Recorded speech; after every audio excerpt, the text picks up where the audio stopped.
Hari ini kita merenungkan bersama-sama firman Tuhan, melanjutkan apa yang Tuhan ajarkan kepada kita tentang sukacita. Dalam Filipi pasal 1 ayat 7 sampai dengan ayat yang ke-8 kita akan baca. Filipi pasal yang pertama ayat 7 dan ayat yang ke-8. Memang sudahlah sepatutnya aku berpikir demikian akan kamu semua, sebab kamu ada di dalam hatiku. Oleh karena kamu semua turut mendapat bagian dalam kasih karunia yang diberikan kepadaku, baik pada waktu aku dipenjarakan maupun pada waktu aku membela dan meneguhkan berita Injil. Sebab Allah adalah saksiku betapa aku dengan kasih mesra Kristus Yesus merindukan kamu sekalian.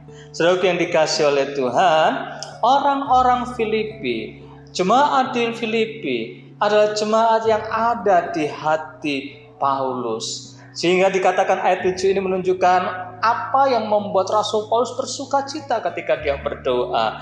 Apa yang membuat Paulus bersukacita ketika dia mendengar tentang orang Filipi. Itu menunjukkan bagaimana ketika berita baik tentang Filipi dia dengar, tentang sesuatu yang baik tentang Filipi dia dengar. Dan itu menunjukkan bagaimana hati Paulus ada orang-orang Filipi. Saudara dikasih Tuhan, sehingga kita melihat di sana jemaat di Filipi bertumbuh dalam hubungannya dengan Tuhan.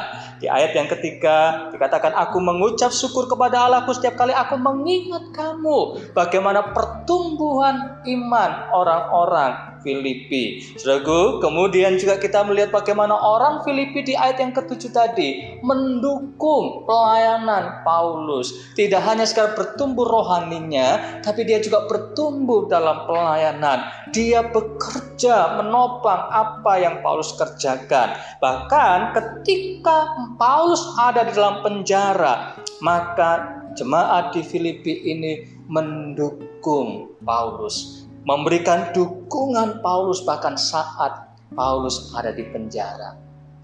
Dan maka selanjutnya kita membaca, dapat dikatakan jemaat di Filipi bertumbuh dalam kerohaniannya, menopang Paulus, dan juga bertumbuh dalam pelayanannya.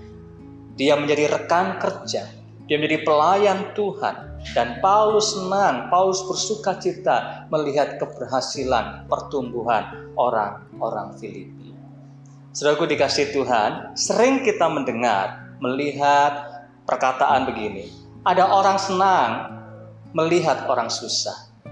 Ada orang susah ketika melihat orang lain senang.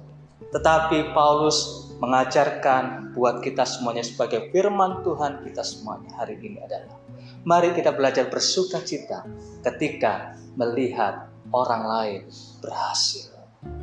Bimbing orang lain, tuntun orang lain, dan berkati orang lain, sehingga orang lain mengalami pertumbuhan, dan engkau akan melihat sukacita sebagaimana Paulus alami. Tuhan Yesus memberkati saudara semuanya. Shalom.